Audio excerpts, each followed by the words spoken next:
कार्यक्रम हेलो किसान वाणी में सभी किसान भैया बहनन को बहुत ही बहुत स्वागत है।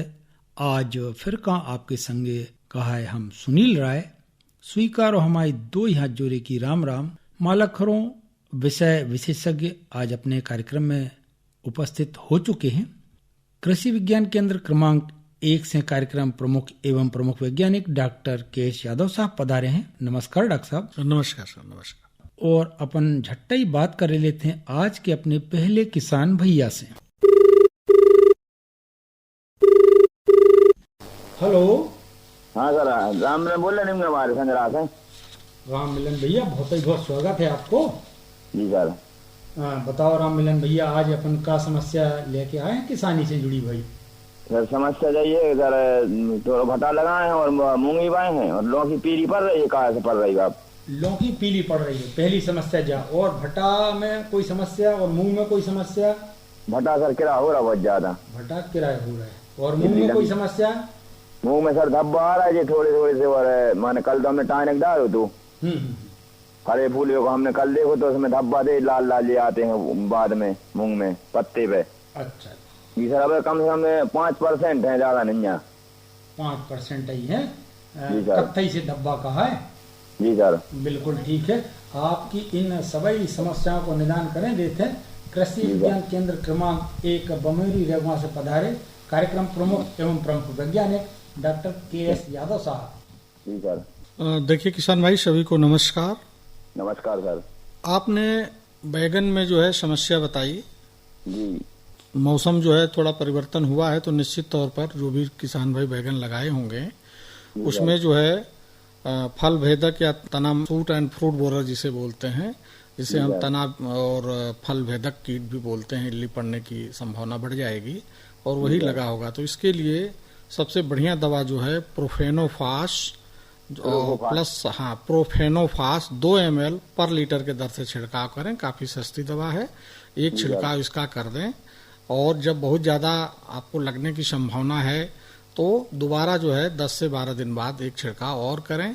और साथ ही जो है चूंकि गर्मी का मौसम है तो अगर बहुत कम मात्रा में है तो खरपतवार जो सूखे हैं उनसे मल्चिंग करें और नमी को हमेशा बनाए रखें। नमी तो कल ही पानी दिया था हमने, आदरे को पानी देते हैं हम। जी जी जी ठीक है। तो नमी बनाए रखें जिससे कि फल जो है फ्रूट सेटिंग या फलों में लगने की संभावना अधिक रहेगी और इससे आपका जो है रस चूसक कीटों का भी नियंत्रण हो जाएगा। दूसरी आपने समस्या बताई कि ज्यादातर किसान भाई वर्तमान में जो है मूंग की फसल लगाए हुए हैं और मूंग जो है फ्लावरिंग स्टेज में आने वाली होगी, कई फलियां भी लग गई होंगी और पत्तों पे जो है धब्बा रोग जो है आने लगा है। तो ऐसे में अगर शुरुआती दौर में भी आ रहा हो या जिन किसान भाइयों को आ गया है तो कोई भी एक फंजीसाइड ले लें, जैसे मैंकोजेब ले लें, 2.5 ग्राम प्रति लीटर की दर से छिड़काव करें और 1 एकड़ में कम से कम जो है आप 120 से 150 लीटर पानी का अवश्य लें और शाम के समय जब ज्यादा धूप न हो तब छिड़काव करेंगे तो इसका फायदा जो है मिलेगा, या फिर एकदम सवेरे आप छिड़काव करें। और तीसरी जो आपने समस्या बताई लौकी पीली पड़ रही है, तो लौकी अगर आपकी पीली है अभी क्या फल आने लगे क्या? फल तो सर हमने सर अभी 4-5 मैच भी लिए और उसके बाद भी उसमें डंकी भी लग रही तो लाल पीली पड़ के वो खराब निकलती है फल उसका। बिल्कुल आपने सही फरमाया है। ये लौकी में जैसे ही छोटी जो है लौकी फल रही होगी किसान भाई और अन्य किसान भाई भी सुन लें इसे कि लौकी में विशेष रूप से जो है फल मक्खी का जो है प्रकोप है। जब लौकी छोटी होती है उसी समय जो है फल मक्खी अंडरोपण कर देती है और बाद में जो है वो कीट जो है उसमें छेद कर या उसको खा करके अंदर अंदर नुकसान करता है जिससे फंगस भी लग जाता है। तो ऐसी अवस्था में आप थायोमिथाक्सजाम या इमिडाक्लोप्रिड दवा आती है, इसका जो है आप एक छिड़काव करें। या फिर अभी फिलहाल रोगर पर प्रतिबंध नहीं है तो रोगर नाम की जो दवा है उसका आप 1.5 से 2 ml पर लीटर की दर से छिड़काव कर दें और ऐसा छिड़काव करें कि पूरा जो है पत्ता जो है भीग जाए। और छिड़काव करने से पहले आप अपनी लौकी के फलों को तुड़ाई जरूर कर लें तो इससे आपका नियंत्रण हो जाएगा।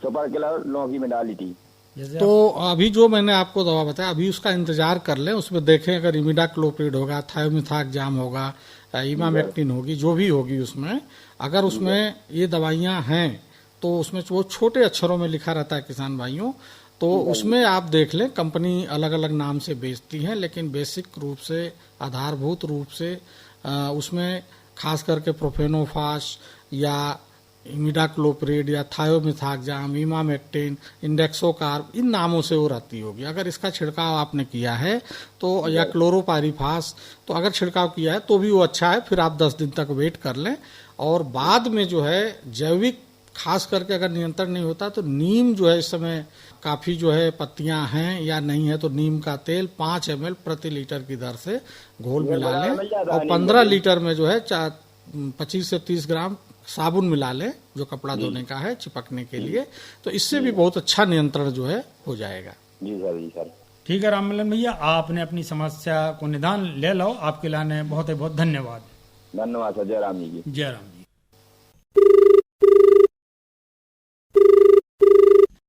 हेलो। हाँ हेलो। हेलो। जयराम जी भैया। जयराम जी। शुभ नाम बताते अपनो। सुपरिया कर्कश से हो रहा है संजू हैदराबाद। संजू भैया, बहुत स्वागत है कार्यक्रम हेलो किसान वाणी में। हाँ सर, नमस्कार। नमस्कार भैया, आप बताएं, पिपरिया करकट में अपन रह रहे हैं, तो अपनी किसानी में क्या समस्या ठाणी हो गई है? हाँ, क्या समस्या बता रहे हैं? किसी धरने हैं। हाँ हाँ। तो खिलाने कच्ची दवाई बता देते हैं ऐसी। कैसी? घुने करे ने। अच्छा, घुने करे ने। तो हम जा कह रहे थे कि कछु अपन घरे खावे सब्जी भाजी सोई लगाए का? हाँ, सब्जी भाजी नहीं लगाया सर। मतलब कछु समस्या हो तो पूछ लेते, जा कह रहे थे हम, जैसे कटहल लगे हो के पपीता लगे हो। नहीं, कटहल हजे तो लगे, कटहल सर पपीता के फल झड़ रहे हैं। हाँ, पेड़ पौधा लगे हैं, तो उनकी बढ़वार भी नहीं हुई। उनको दवाई हवाई कौन सी डालें, कौन सा खाद डालें, अब समावागा उनको डालवे को। हाँ, तो फल वृक्ष लगाए हैं, पपीता के फल झड़ रहे, और दूसरे में का समस्या कहा नहीं? यही समस्या है, पपीता के फल झड़ रहे हैं। हाँ, और उसे क्या कहते हैं, और पेड़ एड़े अपने नींबू के लगे हैं, उन पे कभी फल नहीं देते हैं अबे। तो मतलब उनकी देखरेख कैसे करें, जैसे नींबू लगे भी लगाए हो? बिल्कुल ठीक। और समस्या कौन सी आती, मूल समस्या आपकी? और समस्या आती है घनो लग रहा किसी में घने ना, मतलब ऐसी कौन दवाई बता देने। बिल्कुल ठीक है, एक एक करके संजू भैया आपकी सभी समस्या को निदान करें देते हैं यादव साहब। हाँ, पहले पपीता के फल झड़ रहे हैं। ऐसा करें, पपीता आपका चूंकि फलन अवस्था में है इसलिए फल झड़ रहा है। पपीते में किसान भाई ध्यान रखें, चूंकि गर्मी काफी है, और पपीता में सबसे बड़ी चीज जो है ध्यान रखने की, नमी हमेशा बनाए रखें। अर्थात बहुत ज्यादा पानी न दें, लेकिन एक नमी बनाए रखें। अर्थात 4 से 5 दिन बाद जो है, एक हफ्ते के अंदर से 4 से 5 दिन से लेकर 7 दिन के अंतर से सिंचाई करने के बाद अवश्य करें उसमें, क्योंकि अगर बहुत ज्यादा समय बाद अगर सिंचाई करते हैं तो ऐसे में फल झड़ने की समस्या रहती है। दूसरा, चूंकि अब यहाँ से हम आपका पौधा देख तो नहीं पा रहे हैं, बट एक संभावना व्यक्त कर रहे हैं कि इस समय जो है रस चूसक कीट जो है, खासकर एफिड जेसिड्स वगैरह, और उसमें जैसे ही फूल आते हैं तो लग जाते हैं, तो ऐसे में भी फल जो है कमजोर हो जाता है। इसके कारण भी जो है ये समस्या बनती है। तो ऐसे में डाईमेथोएट जो है 1 ml प्रति लीटर की दर से अगर आप शाम के समय या सवेरे के समय छिड़काव करें तो इनसे फल जो है लगने लगेगा। और तीसरा सबसे महत्वपूर्ण है कि अगर आपने खाद उर्वरक जैसे नत्रजन, फास्फोरस या पोटास या ये ना हो तो केचुआ की खाद 1 से 2 किलो तना से थोड़ी दूरी पर 1 फीट की दूरी में, चौड़ाई में 1 फीट की चौड़ाई में हल्की गुड़ाई करें जिससे जड़ें न कटे। और इस खाद और उर्वरक के साथ में या फिर गोबर की खाद पकी हो या केचुआ खाद हो, इसको मिला करके और सूखे जो खरपतवार है उनसे ढक दें और फिर सिंचाई कर दें, तो निश्चित तौर पर जो है आपकी इस समस्या का निदान हो जाएगा। फलदार वृक्ष लगे हुए हैं पूरे सर, उन फलदार वृक्षों की देखरेख कैसे की जाए एक गर्मी के समय में? सभी किसान भाइयों से एक आग्रह ये है कि चूंकि गर्मी का सीजन है, तो सबसे पहले तो फलदार वृक्षों में जैसे आपका जो है विशेषकर आम है या आंवला है, इनकी जो है छाल, या अमरूद है, इनमें छाल फटने की समस्या, एक इंडरबेला कीट होता है, उसके कारण जो है छाल को जो है वो खा करके और उसमें जो है जाले जाले से बन जाते हैं। तो इसको दूर करने के लिए देखे होंगे जब आप ऐसे पेड़ों का निगरानी करें, अगर उसमें छिद्र बन गया हो तो और बनने वाला हो तो उसमें जो है साइकिल की जो स्पोक आती है, तिली आती है, उसको टेढ़ा कर लें और उसमें डाल करके उसको घुमा दें, जिससे उसकी इल्ली जो है इंडरबेला की मर जाएगी। या फिर मिट्टी का तेल हो या क्लोरोपाइरीफास है तो उसमें दवा को ले करके और रुई में भिगो करके उसके अंदर डालकर ऊपर मिट्टी से बंद कर देंगे तो ये भी जो एक समस्या दूर हो जाएगी। डॉक्टर साहब ऐसा नहीं कर सकते कि अगर पंप में भर के अच्छे से छिड़क दें कि ऐसा भी कर सकते, ऐसा करें आप। इसके लिए मान लीजिए आपके पूरे तने पर अगर ये समस्या पाई जाती है तो हो सकता है कि दीमक या इंसेक्ट वगैरह लगे हैं, तो क्लोरोपाइरीफास जो आता है इसकी आप 5 ml दवा, बड़ा पेड़ हो तो 5 ml दवा पर लीटर की दृष्टि से ध्यान रखिए। सब्जियों में हम 1 या 2 ml छिड़कते हैं, लेकिन इसके लिए 5 ml दवा नमी हो तो जमीन पे भी जहां तक है और ऊपर पेड़ों के ऊपर भी छिड़काव कर देंगे, तो इससे रस चूसक अन्य कीट भी जो पेड़ों के सहारे चढ़ते हैं या इल्लियां लगती हैं तो वो भी दूर हो जाएगी।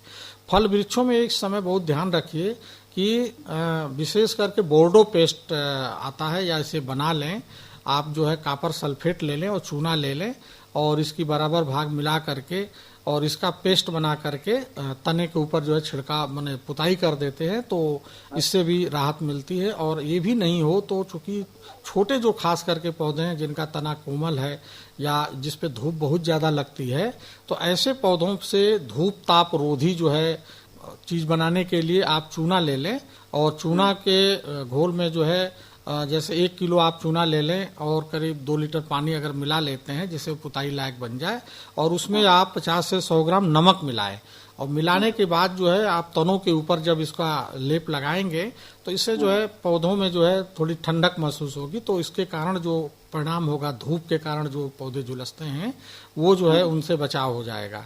और एक चीज और ध्यान दें किसान भाई, खासकर अमरूद की जो फसल है, मैं ये देखता हूँ ज्यादातर कि अमरूद की फसल में जैसे ही आप पानी देते हैं वो बंद कर दीजिए अभी, और बिल्कुल पानी न दें, अन्यथा आप पानी देंगे तो उसमें अभी फूल आने लगेंगे, फल आने लगेंगे, तो ये जो है आपके जुलाई अगस्त में फल बन जाते हैं जिसमें बहुत सारे कीड़े लगते हैं और वो फलने के बाद जो फिर मृग बहार जो आगे ठंडी की फसल है वो नहीं आती है।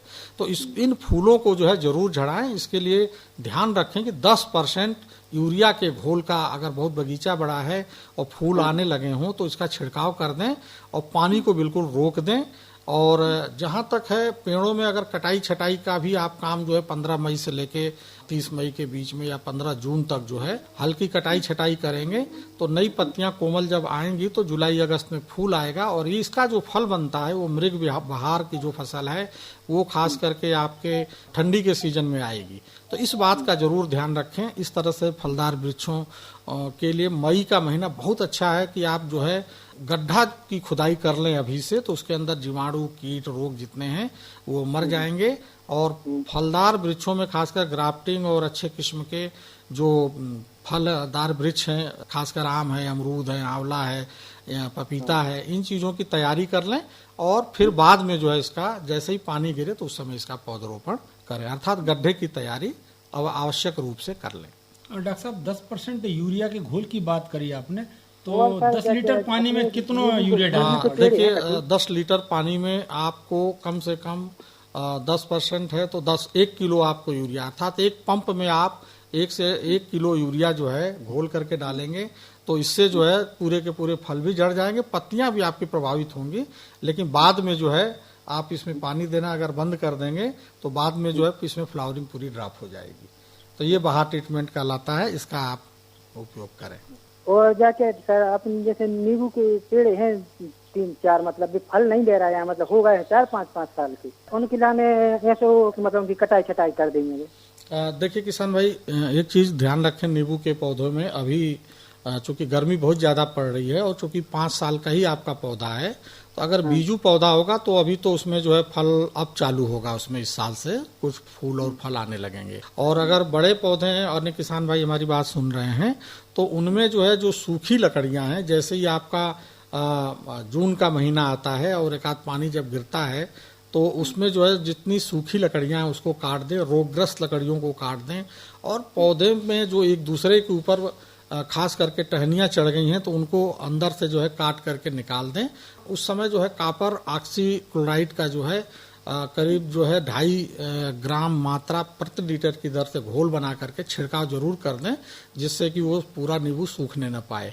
तो नींबू में कटाई छटाई जितना आप अधिक करेंगे जून के महीने में, तो उसमें नई जो शाखाएं आएंगी, तो उसमें 3 से 4 महीने बाद फिर से नई फ्लावरिंग आएगी। और एक चीज और करें कि अगर उम्र के हिसाब से नाइट्रोजन, फास्फोरस और पोटास के लिए डीएपी, यूरिया और पोटास, ये तीनों का जो है उम्र के हिसाब से अलग अलग मात्रा लगेगी। तो तने से जो है 1 फीट छोड़कर 1 मीटर की चौड़ाई में निराई गुड़ाई करके जैसे ही पानी गिरे तो उसका जो है पूरा जो है मिला दें उसमें 10 से 15 सेंटीमीटर की गहराई में। तो निश्चित तौर पर आपका नींबू में जो है फलन बहुत अच्छा होगा और बरसात के मौसम में जो है फूल आना चालू होगा और आगे जाकर ठंडी में आपको नींबू मिलने लगेगा। ठीक है संजू भैया, ठीक है। किसी की पूछ रहे थे। अच्छा, हो एक प्रश्न और रहेगा संजू भैया को कि गेहूं का भंडारण करना चाहते हैं सर ये, तो बीज के लिए और घर खाने के लिए दोइयों की व्यवस्था क्या करने का है इनके लाने? देखिए किसान भाई, खास करके आपको जो है गेहूं का अगर भंडारण करते हैं तो कोई भी कीटनाशी दवा का जो है मैं बिल्कुल सलाह नहीं दूंगा कि आप इसका उपयोग करें। अगर आपको खाने के लिए गेहूं का उपयोग करना है तो सबसे पहले आप जो है जो आपके बोरे वगैरह हैं, बोरे में अगर रखना है या कुठला है या टीन है, तो इसमें जो है आप मेलाथियान आता है, तो मेलाथियान का करीब जो है 5 ml प्रति लीटर की दर से जो है घोल बनाएं और इसका ऊपर जो है पूरे बोरों के ऊपर जो है छिड़काव कर दें, या जहां जहां आपका घर है, भंडार गृह है, जहां आप गेहूं रखेंगे उसके चारों तरफ छिड़काव कर दें और छिड़काव के नियमों का ध्यान में मास्क वगैरह लगाकर। तो इससे आपके सारे जितने भी कीड़े छिपे होंगे भंडार गृह में लगने वाले घुन हैं या अन्य हैं, तो वो सभी मर जाएंगे। और इसके बाद जब आप गेहूं रखें तो गेहूं की जो है ग्रेडिंग या साफ सफाई कर लें, उसमें कूड़ा कचरा न रहे, क्योंकि उसमें बहुत सारे कीट और फंगस जो है लगे रहते हैं, उनके अवशेष रहते हैं, तो वो जो है बाद में वही जो है कीड़े पैदा करके नुकसान करते हैं। तो आप साफ सफाई का ध्यान रखें और सबसे महत्वपूर्ण बात है कि कम से कम आप जो है इसको गेहूं को इतना सुखाएं कि उसमें 12% तक जो है नमी, 12 से 13% तक नमी रहे, इससे ज्यादा नमी न रहे। तो इसको जो है आप जो है सुखाने के बाद पहले छाया में सुखा लें, घर में रख लें, 2 या 3 दिन तक ठंडा होने दें, अर्थात बिल्कुल गर्म जो है उस पात्र में न डालें, न बोरा में डालें, ये भी जो है एक समस्या बनती है। तो इस बात का जो है ध्यान रखें। बोरे में रखते हैं तो बोरों को जो है नीचे एक पटिया लगाकर दीवार से 1 फीट की दूरी छोड़ दें, जिससे चारों ओर जो है दीवार से टच न रखें, नहीं तो बरसात में जो है नमी अवशोषित करता है और जब नमी ज्यादा होती है तभी जो है ये चीजें नुकसान करती है। अगर आपको कुठला वगैरह में रखना है या वैसे पात्रों में रखना है तो जैसा बताया मेलाथियन वगैरह से या उसकी जो है चूना थोड़ा डाल करके घोल से पुताई उताई कर लें अगर कच्चा है तो। और अगर टीन वगैरह का कुठला है तो उसमें आप जो नीम की पत्ती, खास करके नीम की पत्ती या नीम के पत्तियों को जो सुखा करके या उसमें डाल दें और फिर इसके बाद जो इसको रखें। और एक चीज और कर सकते हैं, पेपर, खास करके जो पेपर आता है, अखबार पेपर आता है, इसको चारों तरफ से आप गोल लिपट दें और या फिर पन्नी वगैरह हो, जो खास करके जो है पन्नियों में जो है इस गेहूं को रखकर फिर बोरे में आप लेकर के या टीन में रखते हैं तो आपका गेहूं कभी खराब नहीं होगा और उसको एयर टाइट जो है आप बंद कर दें। लेकिन जैसे ही बरसात खत्म होती है तो एक बार इसका ध्यान जरूर दें कि उसको एक बार आप चेक कर लें, तो इससे आपका गेहूं खाने के लिए बहुत अच्छा रहेगा, कभी खराब नहीं होगा। बिल्कुल ठीक है संजू भैया, धन्यवाद भैया, आपने हमारे फोन लगा। और हेलो हेलो, जयराम जी भैया। जयराम जी, अपनो शुभ नाम बताते भैया। वाकड़ा से बोल रहा समर सिंह नागपुर। समर सिंह भैया, बहुत स्वागत है जी। अब तो खींच के घामा परन लगो है। घामा पर रहा खूब जम कर सर। बिल्कुल ठीक है, तो अपन का काम लगाए यहाँ पे किसानी में? किसानी में काम सिलाई विलाई कर रहा था, बखन्नी करी है, बखन्नी भी नहीं करी है कभी।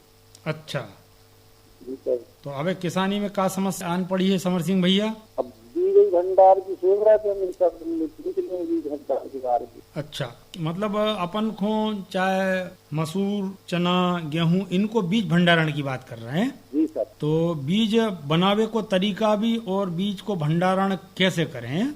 जी सर। हाँ, कैसे कि भाई बीज जैसो अपन काट के ले आए हैं हार से, तो वैसो तो अपन धल ले हैं तो फिर उतना अच्छो न रहे। जी सर। बिल्कुल ठीक है, तो आपकी ये समस्या को निदान करें देते हैं अपने संगे यादव साहब हैं। जी सर। देखिए किसान भाई, अभी जैसा मैंने गेहूं के भंडारण के ऊपर आपको बताया, ऐसे ही दालों का भंडारण के लिए सबसे जो पहला, चूंकि आपने बीज का भंडारण किया, जी, तो बीज के ऊपर अपन बात करते हैं। देखिए सबसे पहले तो बीज और खाने का जो अनाज होता है इसमें काफी अंतर होता है। और बीज अगर आपको बनाना है तो आपने जो भी फसल लगाई है और उसकी जो किस्म है, जैसे मान लीजिए आपने चना लगाया है JG 130, JG 16 या जो भी आपने चना लगाया है, या इसी तरह से मसूर आपने लगाया है, तो उसकी किस्म का ध्यान रखें कि उनमें आपस में कोई देसी किस्म या मसूर में या चना में या कोई दूसरी प्रजाति का खलिहान के दौरान या थ्रेसिंग के दौरान न मिलने पाए। और जैसे ही आप थ्रेसिंग कर लेते हैं तो उसकी ग्रेडिंग जो है जरूर करें, जिससे कि एक समान एक आकार के दाने जो है अलग हो जाएं, और दूसरी किस्म का भी अगर उसमें कहीं चना दिखाई देता है तो उसे भी अलग कर लें, और इसी तरह से मसूर में भी ग्रेडिंग कर लें। और इन दानों को जो है सुखाएं, दालों में ध्यान रखें इतना सुखाएं कि उसमें 10% तक नमी आ जाए। हमने आपको गेहूं की बात करी जिसमें 12 से 13% की बात करी, लेकिन इसमें जो है दालों में खास करके 10% जो है नमी होना चाहिए। इससे ज्यादा अगर नमी होती है तो ये ज्यादातर जो है खराब होने के चांसेस रहते हैं।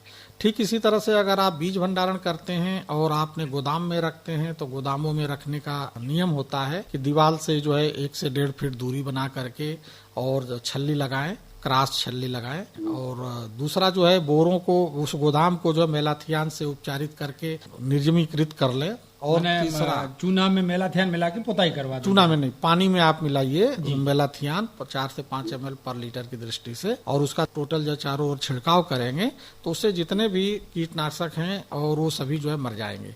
और इसी तरह से मान लीजिए कि आपकी कच्ची दीवार वगैरह है तो उसमें आप चूना की पुताई कर सकते हैं भंडार गृह में। तो बीजों को रखने के लिए सबसे जरूरी है कि उसमें नमी न हो, और जब आप सुखाएं तो उसको हमेशा ठंडा करने के बाद ही बीज पात्र में या बोरों में जो है भरें। मैंने डॉक्टर साहब जब बात कहा है कि अपन ने दिन भर सुखा लो, रात भर खुले में रख लें, अपन छाए में रख लें, घर में रख लें, घर के अंदर रख लें। घर के बाहर भी रहे तो रात भर रखा रहे तो सवेरे तक ठंडा हो। बिल्कुल फिर उसको भंडारण करें, फिर उसका भंडारण करेंगे तो इससे जो है काफी बचत होगी। आप ठीक है समर सिंह भैया, ठीक है सर, धन्यवाद भैया, आपने हमारे फोन लगा और अपने संगे सभी किसान भैयारों की समस्या को निदान करवा लो। बहुत ही बहुत धन्यवाद आपके लाने।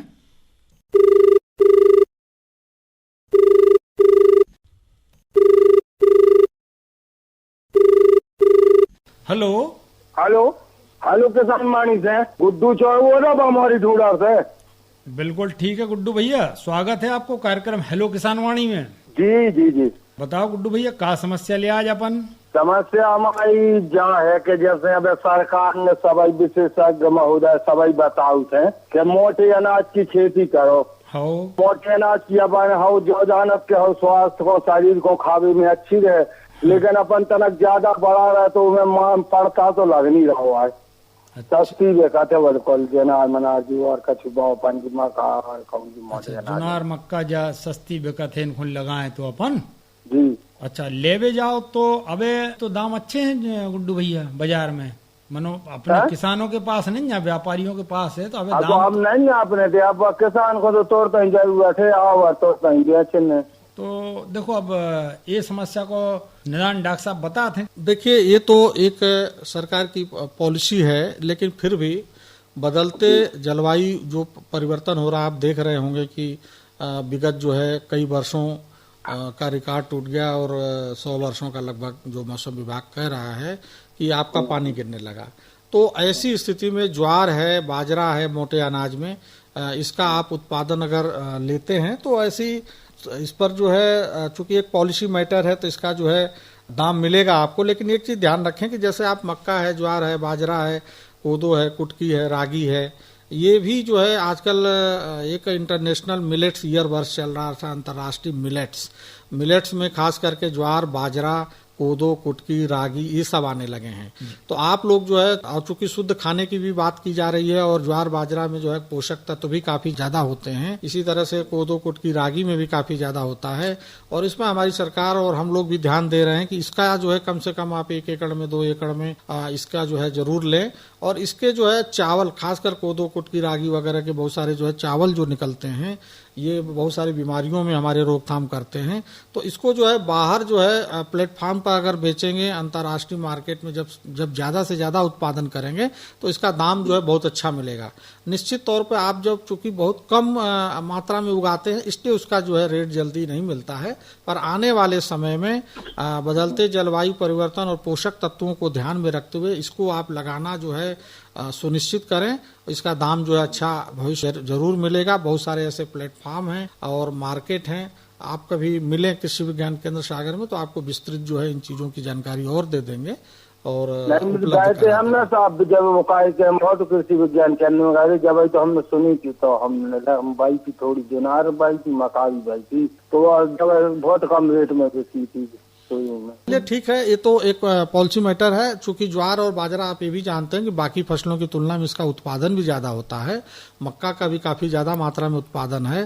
तो अगर इसका 1700-1800 रुपया कुंटल भी आपको मिलता है तो इसका उपज भी जो है 70-80 कुंटल पर हेक्टेयर होता है। तो आप जब ये मात्रा उपज ज्यादा होगी तो आपका जो लागत कम लागत में ज्यादा से ज्यादा उपज मिलेगी तो आपको पैसा तो अच्छा मिल जाएगा। नहीं अपन जब मक्का लगाओ तो किसी का कमजोर होते अपन रबी फसल में अपन गेहूं की फसल। जो एक अच्छा प्रश्न है आपको कि सर अगर मक्का की खेती करते हैं उसके बाद में फिर उसी खेत में अपन गेहूं की खेती करते हैं? नहीं, देखिए किसान भाई एक चीज ध्यान रखें, आप कभी भी फसल चक्र जरूर अपनाएं। अर्थात अनाज वाली फसलों के बाद आप दलहनी फसल जरूर लगाएं और समुचित मात्रा में पोषक तत्वों का जो है ध्यान रखें, जरूर दें। बात अपन जरूर कर रहे हैं लेकिन आप ध्यान रखें कि आपके जमीन में कार्बन की मात्रा काफी कम हो गई है। तो कार्बन जब आपका कम हो गया तो आप गोबर की खाद, पकी हुई खाद या जीवामृत, आजकल प्राकृतिक खेती चल रही है तो जीवामृत है, घनामृत है, गोबर की खाद है, केचुआ खाद है। आप खुद सोचें कि आप जो है 1 एकड़ में 100 कुंटल जो है हम लोग इसकी सिफारिश करते हैं, लेकिन हम ये देख रहे हैं कि बहुत सारे किसानों के पास न तो उपलब्धता है। तो इसलिए पशुधन को बढ़ावा दीजिए और ज्यादा से ज्यादा गोबर की खाद डालेंगे तब आप जो है कोई भी नाइट्रोजन, यूरिया, फास्फोरस, पोटाश डालेंगे तो निश्चित तौर पर। और फसल चक्र अपनाइए। आप जब मक्का के बाद जो गेहूं बोएंगे तो दोनों एक ही तरह की फसल हो जाएंगी। पोषक तत्वों का एक नियम होता है कि आप पहले तो आप अपने खेत की जांच करा लें। दूसरा, आपके खेत में अगर कार्बन की कमी है तो अभी सीजन है, आपके सीजन के समय जो है बुआई से पहले जो मक्का बो रहे हैं तो उसमें चूंकि जो पोषक तत्व है उसकी मात्रा जो है हाइब्रिड अगर लगा रहे हैं तो अलग ढंग से यूरिया और पोटास और बाकी चीजें लगेंगी। तो अगर उस तरह से तकनीकी खेती पूरी करेंगे तो कभी आपको कोई समस्या नहीं आएगी, उपज भी अच्छा मिलेगा। तो माला खरो जो हतो कार्यक्रम हेलो किसान वाणी। आज के अपने कार्यक्रम में विषय विशेषज्ञ पधारे थे डॉक्टर केश यादव साहब। आप और से बातचीत कर रहे थे हम सुनील राय। सभी जना खा राम राम।